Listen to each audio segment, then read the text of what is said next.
In this video, we're going to talk about the 5 things that you've got to know before you move to Fort Lauderdale. Let me get set up and then we'll get into it. What's going on, guys? My name is Butler. I'm a real estate agent here in Fort Lauderdale, Florida, and I make these videos because I love real estate and I love South Florida, and obviously the hope is to educate you on one of those 2 things in this video. Let's see how I do. If you need anything at all, real estate related or not, my contact info is in the description of this video. Please feel free to reach out to me at any time, and just to make it easy on you, here's my number. So the first thing that I'm going to bring up is the fact that we're centrally located, okay? We've got West Palm Beach and we've got Miami, and we are smack dab right in the middle of both of them. And honestly, I feel like the style or the vibe of the city is kind of a mix between the both of those as well. Miami's a bit on the crazier side, West Palm more of the slow side. Fort Lauderdale's a nice mix between the two. Now, obviously, you've got the beach right around the corner in Fort Lauderdale, but if you want to get away from the beach for a little while, you're less than 2 hours away from the Florida Keys, where you can go and get a lot of diving in and a lot of fishing in. Our family's personally gone for like the last few years. Every single year, we make a big family trip out of it, and it's been amazing each and every time.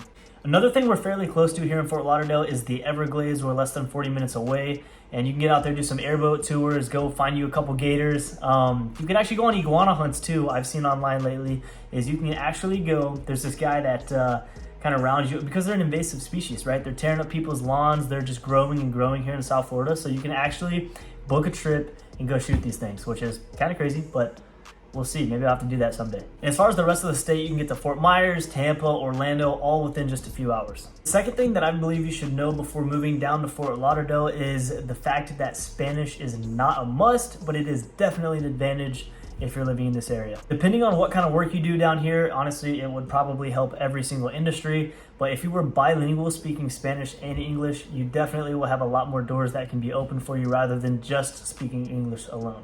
But like I said, it's not a must. I don't speak Spanish. I would love to learn Spanish. I've just got a whole lot on my plate right now, but at some point I'll know Spanish, and I know that in my career it would definitely open up a lot more doors for me and to help me get in front of people that I am not able to get in front of right now. The third thing that I feel like you should know about Fort Lauderdale before moving down here, and this is, more of a real estate related topic, but it's land. I came from Texas originally, and we have a lot of land. I'm used to driving down the highway and there being miles and miles of just nothing on the sides of the roads. You're not gonna find that here in South Florida. My home back in Texas was on 3 acres, and that was like a smaller lot. I have a bunch of friends that had hundreds and hundreds of acres that we would go out and hunt on and do just other kinds of, ride 4-wheelers, dirt bikes, and it's just a totally different story down here. Matter of fact, during a market stats meeting we had at the office just the other day, they were talking about how there's less than 1% of land to be built on here in the Tri-County area, which is just West Palm County, Broward County, and Miami-Dade County. And a lot of that 1% is just single vacant lots within a neighborhood. It's not like big plots of land to have a bunch of new development just be built up on. Now, I will say just west of Fort Lauderdale, you've got like Davie, Plantation, Miramar, Pembroke Pines. There's a lot more land out there to build on, but obviously you're not right inside of Fort Lauderdale. So just something to consider before moving down here. Another thing I want to mention real quick, and this is actually going to be number 4, I guess, of the things that you should know before moving to Fort Lauderdale, is that people are rude. And I guess this will be different depending on where you're coming from, but I came from Texas, and going from Texas to here, it just seems like people hate their lives. Okay, that's obviously a little bit of an exaggeration, but it's so rare to come across somebody that is just genuinely polite and kind out in public. For a tourist city that thrives off of hospitality, you would think that would be a bit different, but I guess not. All right, the 5th and final thing that I'm gonna say is something that you should know before moving to Fort Lauderdale is the fact that you're not the only one that wants to move to Fort Lauderdale or Florida in general. There's people coming in droves from all across the United States, piling into Florida, which causes housing demand to shoot up. What does housing demand shooting up mean? It means prices are also going to be shooting up.